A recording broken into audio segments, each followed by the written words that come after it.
Hi, I'm Alan Casavant. I'm Mayor of the City of Biddeford. This is the first in a series of updates that I want to give to all of you regarding the allegations against the Biddeford Police Department and other issues that are facing the city. During the past few weeks, many people have come to me and said, I'm really tired of the way city council meetings are being run. They're tired of people hijacking the meetings, and they're tired of the uncivil way in which people are addressing the council. It's time that we do something, and the council is very aware that they want to do something to adjust the environment so that people who are there to address other issues can feel safe, but also feel comfortable in the setting. So going forward, the city council is going to be very conscious of what people say. And you got to understand that whenever you have civil discourse, you have to allow people to speak, but at the same time, they have to be respectful of everyone else in the audience. And so, for example, the city council does have rules of the council of things that you can and cannot say. And one of the things that's critically important to understand is that the city council does not allow discussion of personnel rules or personnel itself in terms of the discussion from the audience. And the reason why we do that is to protect the individuals in the city who are employed by the city so that they feel comfortable, but also that their rights are protected. Because sometimes, as you well understand, people get up and they're upset because of one thing or another. And so you can't have people just arguing for or against an employee. We have to protect their privacy and we have to protect their rights. And in order to maintain civil discourse, we have to be sure that there's no name calling, no innuendo, and no rumor. And I can assure you that is what we're going to enforce. There are a number of allegations on social media and the press that the city of Biddeford has done nothing in terms of the alleged incidents of sexual abuse. I can assure you that the city has been very active in trying to resolve the issue.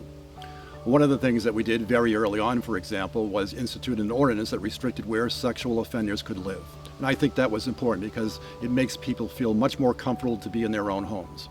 We also reached out to our delegation, Senator Dutrumel, for example, to try to create a more statewide approach in dealing with sexual offenders. And we've also been very much in contact with Janet Mills, the Attorney General, because that is the process. And it's important to understand that from the very beginning, when all these allegations took place, the city of Biddeford referred everything to her office because, let's face it, it would be inappropriate for the city to investigate itself because it would be the opportunities for bias. And so by reaching out to Attorney General Mills, who I've known for many years and I respect greatly, we believe that the integrity of the process will be maintained, and I have great confidence in our ability to resolve the issue. I heard some great news last night. Matt Lauzon on a Facebook posting indicated that he was willing to release information, medical information to the Attorney General's office to allow her to proceed in terms of the investigation that he's been asking for many, many months. This is good for a number of reasons. First, it allows the investigation to proceed because one of the problems that the AG has faced is that, and this is true of essentially all police forces too, is that if people don't come forward with the necessary information, the investigation stagnates. So it's important for him to do that. But secondly, what he's doing is endorsing the city's position because from day one, I have argued and the city council has argued that the best way in which to proceed is to allow the Attorney General to do her job. By releasing that information, that is what he's doing. So I want to thank him for doing that. So that's my video report for August 6, 2015, and I'm glad to be able to reach out to you.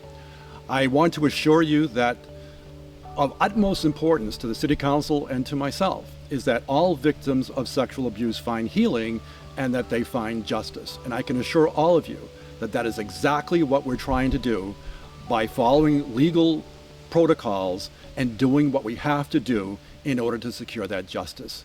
So thanks again. I look forward to communicating with you again in the upcoming weeks.